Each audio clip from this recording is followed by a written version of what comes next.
Painosito. Pues, Violeta, vamos entrando en materia también. No sé si ya se encuentra por ahí Fernando Buenabat, pero pues, Violeta, estamos desbordados de información, de noticias, y parece increíble, pero podemos tener un noticiario de 2 o 3 horas y se nos va el tiempo así. Sí, sí, Ernesto, y bueno, pues qué bueno que vamos a tener esta entrevista. Ya está con nosotros Fernando. Muy buenos días, ¿nos escuchas? Muy buenos días, un gran abrazo desde Buenos Aires, Y para por, ustedes en particular y para toda la audiencia de Rompeviento. Muchísimas gracias, Fernando. Fernando, pues una situación que primero quisiéramos comentar, pues es lo que pasó el día de ayer, que ya veníamos comentando esto con Gustavo Petro. Realmente queremos escuchar así esta mañana la presidenta Claudia Sheinbaum se ha pronunciado, ha sido lo primero que ha dicho en la conferencia de prensa. Nos solidarizamos con el gobierno de Gustavo Petro. ¿Cuál es tu análisis y valoración sobre este primer paso que dice el presidente Petro, pues que está ocurriendo para darle un golpe de Estado? Pues a mí me gusta siempre, Violeta, me gusta decir que algo bueno debe estar haciendo el gobierno de Gustavo Petro, que tiene tan enojada a la oligarquía colombiana, ¿no? Las acusaciones que sostienen esto que el propio presidente Petro ha denunciado, por una parte, no tienen sustento. Hasta la fecha son estrategias de rumor básicamente apoyadas por las cadenas mediáticas colombianas. Sabemos que hay un tejido de intereses muy complejo en ese territorio. Sabemos que las fuerzas de la derecha y la ultraderecha en Colombia no se han quedado quietas de ninguna manera, no están dispuestas a aceptar una, una transformación democrática del país. Y el propio presidente, especialmente si esa transformación democrática tiene algún aliento de izquierda. El propio presidente Petro se ha expresado en varias ocasiones, en varios foros, incluso recientemente en México, lo ratificó en una conferencia que dio ante la UNAM, en compañía incluso del rector de la UNAM, cosa que no deja de ser llamativa, entre paréntesis.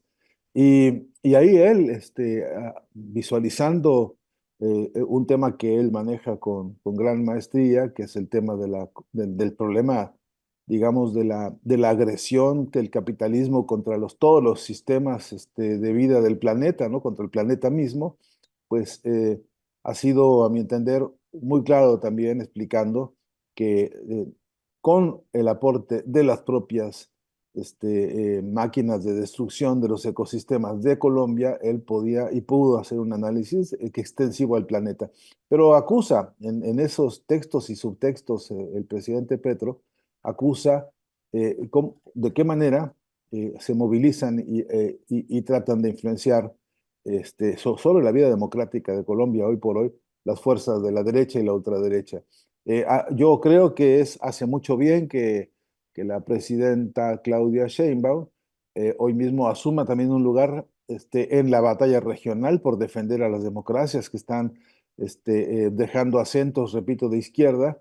Hace mucho bien a México y a Colombia y a toda la región, porque no me queda duda que es urgente un bloque renovado de fuerzas progresistas en toda la región para, para denunciar y para estar alertas, porque los golpes de Estado hoy por hoy no son un asunto del pasado, son amenazas presentes y son sistemas de extorsión cotidiano, ¿no? De modo que eh, por cuanto a la solidaridad con el presidente Petro, hay que ratificarla en todos los espacios posibles, y también reconocer que una mandataria en México asuma un gesto solidario y un gesto firme, no solamente es de agradecerse, es de entenderse como una convocatoria regional de primer orden.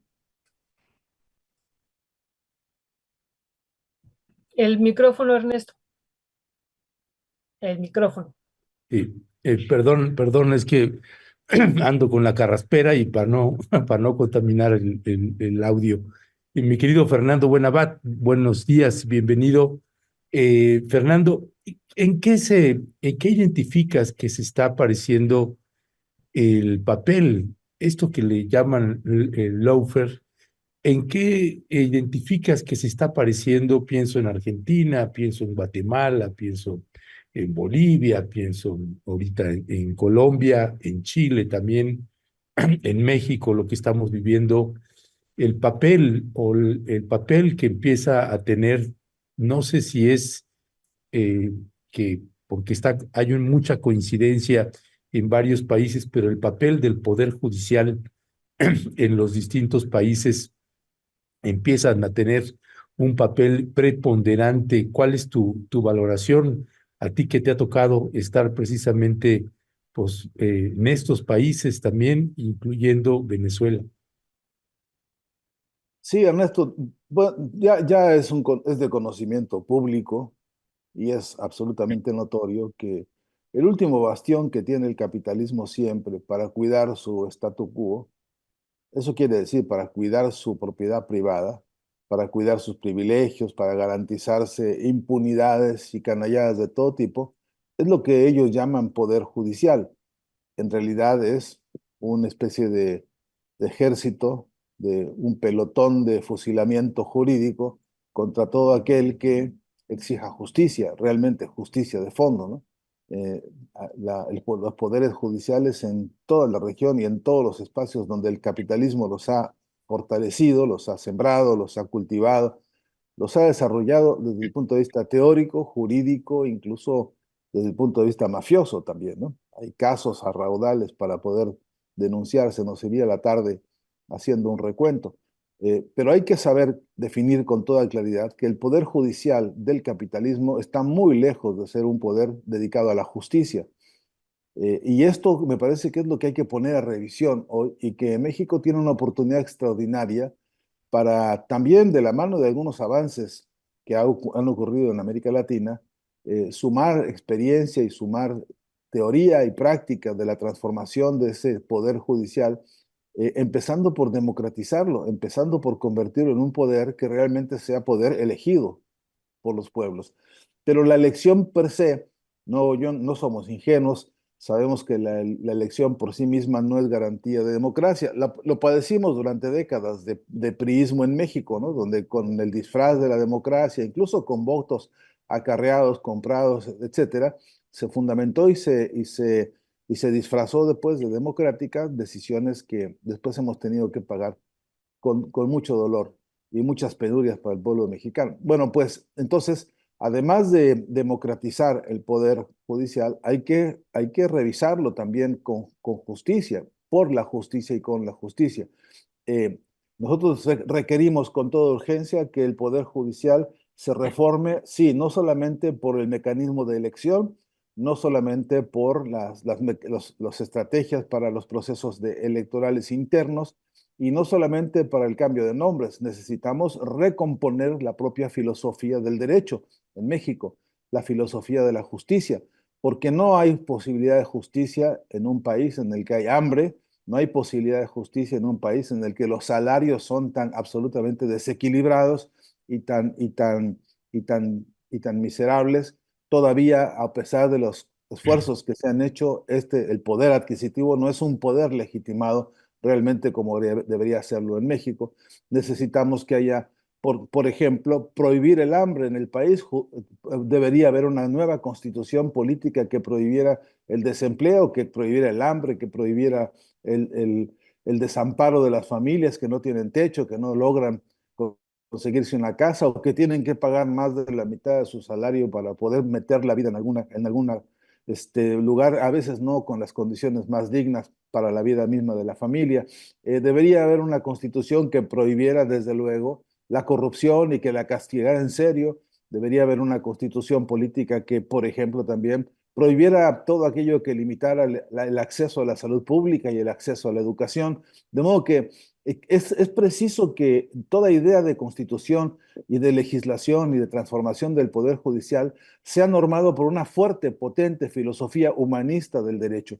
No nos alcanza con tener nomenclaturas o tener leguleyos o tener lenguaraces por todos lados capaces de hablar de la historia del derecho romano y de dar cátedra sobre esto. Hoy por hoy es imprescindible que toda la estructura jurídica y política que imparte justicia, precisamente, parta de un concepto de justicia democratizado, discutido popular y socialmente, que haya referéndum, por supuesto, que haya consulta popular sobre el concepto de justicia que va a normar todos los cambios y todas las transformaciones que nos urgen del Poder Judicial, porque ya sabemos que es un reducto de mafiosos, ya sabemos que que ahí conviven y sobreviven algunas de las expresiones más odiosas del capitalismo defendiéndose con el pretexto de las leyes. Ya sabemos que ahí se han cometido actos de corrupción realmente escandalosos y hemos visto resoluciones tan grotescas como las que vimos, por ejemplo, en Venezuela, que después de un golpe de Estado contra el presidente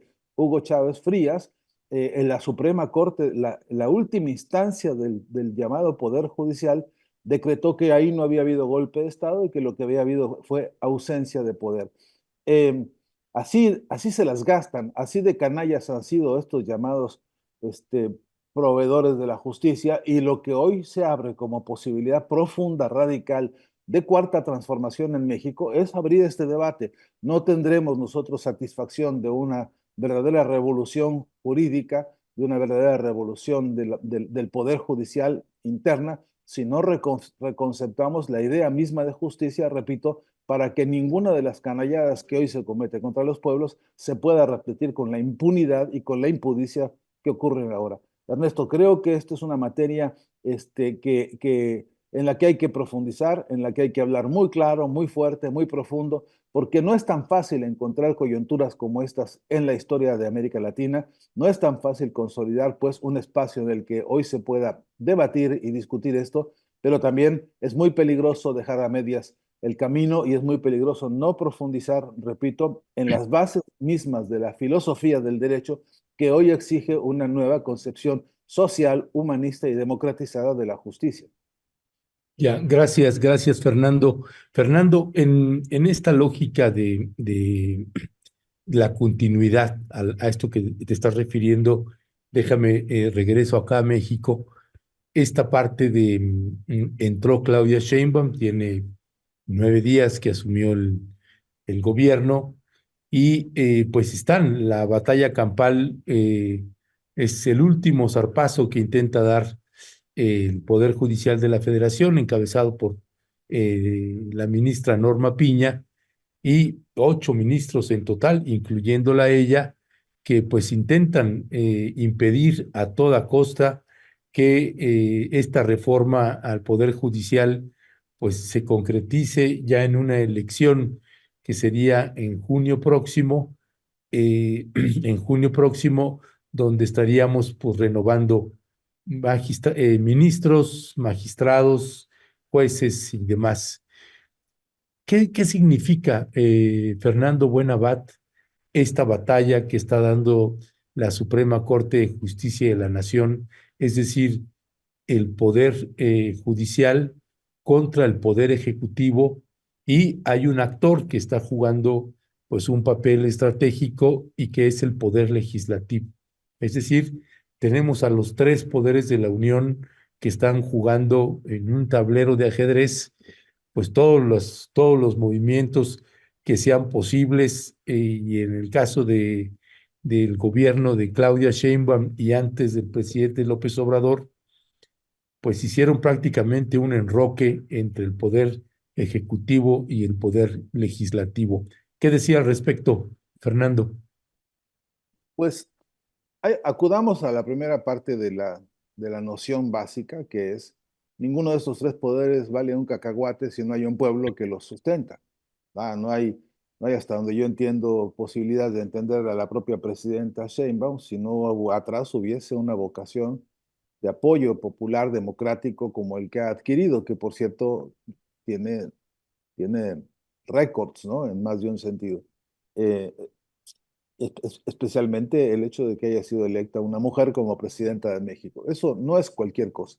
Después también me parece importante decir que ninguno de los diputados en ninguno de sus niveles y en ninguna de sus territorialidades tiene sentido ni definición ni valor, sino es porque hay un pueblo que ha votado ahí por ellos.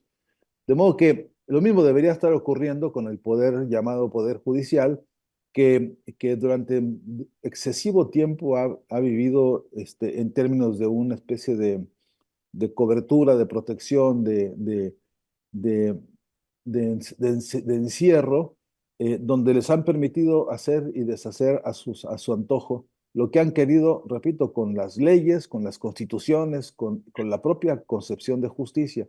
Entonces, que haya un debate ya me parece a mí importante. La derecha está organizándose, Ernesto, querido Violeta, está organizándose. Ellos no van a aceptar así complacientemente que les arrebaten ese bastión que es su último bastión de defensa para todas sus necedades, para todas sus injusticias, por cierto. Ellos van a dar la pelea más delirante que uno puede imaginar, van a argumentar todo lo que esté a su alcance, van a disfrazar de legalidad incluso su propia defensa para hacer valer categorías judiciales que no existen, categorías de legalidad que no existen. Es absolutamente absurdo que el propio Tribunal Superior pretenda juzgarse a sí mismo y determinar por la voluntad popular por encima de la propia voluntad popular. Todo eso son aberraciones de un tironeo en el cual ellos están mostrando su desesperación, no me queda duda. Pero no por ser eso, no estoy tratando de simplificar el problema, todo lo contrario, estoy tratando de ver la complejidad que tiene y que tendrá en las próximas semanas y cómo ellos van a acelerar los ataques por todos lados. Por ahora han mostrado más o menos las uñas de un lenguaje y un vocabulario legaloide, pero van a empezar a avanzar hacia procesos más desestabilizadores, pretendiendo, porque suponen ellos que la propia presidenta Sheinbaum no tiene la fortaleza política que tuvo el expresidente López Obrador. Y yo creo que ahí están equivocándose. De todas maneras, lo que me parece central, Ernesto, de esto es que necesitamos desplegar un proceso nacional de educación en materia de concepción de la justicia, porque el único dueño real, histórico y político de todo el aparato de justicia, de la constitución política misma, es el pueblo de México. Por más que le hayan apartado de esta idea, por más que haya habido un proceso de alienación en el sentido de separación, de arrancamiento, de ocultamiento, las constituciones pertenecen directamente a los pueblos. No hay un solo párrafo, una coma o un punto de las constituciones políticas que no estén directamente asociados a la voluntad popular, por más que el pueblo mismo no lo haya entendido o no lo haya sabido o se lo hayan ocultado. Y esto creo que es una tarea del muy corto plazo. Creo que incluso, Ernesto, si me permites, todas las fuerzas comunicacionales hoy activas en México, las que tengan alguna vocación democrática realmente, las que tengan vocación de comunicación emancipadora, deberían poner en su agenda hoy por hoy la tarea de explicarnos y explicarse por qué y cómo la constitución política depende de la voluntad popular y debe expresarse también en el poder judicial. Es una tarea de pedagogía, de transformación. Yo diría que es una pedagogía de la 4T y una pedagogía de todos los partidos aliados y de todos los que tengamos algún frente posible en la educación, en la práctica, en la transformación comunicacional. Estamos obligados a que esto sea agenda inmediata, agenda del corto plazo en los próximos meses, hasta que se verifiquen las primeras experiencias electorales, que por cierto serán las primeras y por cierto serán no perfectas y por cierto tendrán un montón de cosas de corregirse y profundizarse. Pero este primer paso es indispensable que sea victorioso, no solamente consolidando y ratificando lo que se ha decidido de manera en la propia Cámara de Diputados y de Senadores, sino además de largo alcance, porque sí creo que aquí hay una guerra cultural de fondo, sí creo que es una guerra cultural contra el modelo neoliberal de fondo, de cómo nos han impuesto ellos su concepción de lo jurídico y de lo político, y que nos está haciendo falta realmente urgente la educación popular en materia de la justicia al servicio de quién, la justicia hecha por quién y la justicia en todo caso también revolucionada y revolucionaria. Yo, verdad que creo que es una de las grandes tareas de esta hora y creo, repito, que hay que llamarnos todos a colaborar en este frente porque estamos encarando a una oligarquía, a una burguesía mexicana que entre sus planes tiene los peores planes de destrucción y de ataque contra la voluntad democrática del pueblo mexicano. Mi querido Fernando Buenabat, como siempre, un placer y la gente pues saludando y celebrándote siempre de todas las maneras posibles. Gracias, gracias Fernando Buenabat, pues ya está dejando ahí también los ángulos y las miradas, Fernando, de lo que está y de lo que se avecina, lo que hay que enfrentar, y de hecho precisamente dice eh, Nora Brie, resignificar los conceptos de justicia y democracia brillante, nuestro querido Fernando Buenabat. Coincidimos completamente con eso. Fernando, recibe un fuerte y fraterno abrazo y seguimos al habla.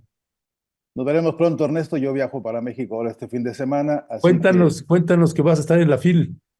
voy a la Feria de Libros. Me han hecho favor de reeditar un libro mío, así que estaremos ahí con Genaro Villamil y con la compañera Bregman, conversando en el Zócalo sobre esta aventura editorial y algunas otras ideas vinculadas con comunicación.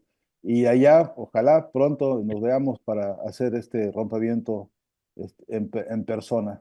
Eso, me gusta. Suena bien, Fernando. Nos vemos en estos días. Ahí estaremos también Violeta y yo en la FIL, así que pues ya coincidiremos de muchas maneras. Por lo pronto, recibe un fuerte y fraterno abrazo. Gran abrazo, hasta muy pronto. Hasta pronto. Pues es nuestro querido Fernando Buenabat, dice Teresa Camas, y falta un poder ciudadano que tenga voz y voto del pueblo a la hora de tomar decisiones en la orientación de qué país queremos. Un gobierno realmente democrático, con justicia social, y señala también en México el 1% de personas más ricas se queda con el 25% de cada 100 pesos de la nueva riqueza creada en el siglo XXI, mientras que el 50% se queda con el 1.5 se queda con 1.5 de cada 100 pesos. Es la hora de que esto cambie, es lo que señala, presenta Teresa Camas datos de Oxfam. Armando Vázquez, las oligarquías y las transnacionales también se blindan legalmente por muchos años, lo que dificulta cualquier tipo de transformación, pues se alega atentar contra el Estado de Derecho y el Poder Judicial. Ann Bell, siempre quieren dar golpes de Estado los gobiernos que no se alinean a su política injerencista y saqueadora, quieren a gobiernos obedientes, entreguistas y traidores del pueblo. Pues son parte de los comentarios que la audiencia amablemente nos está haciendo.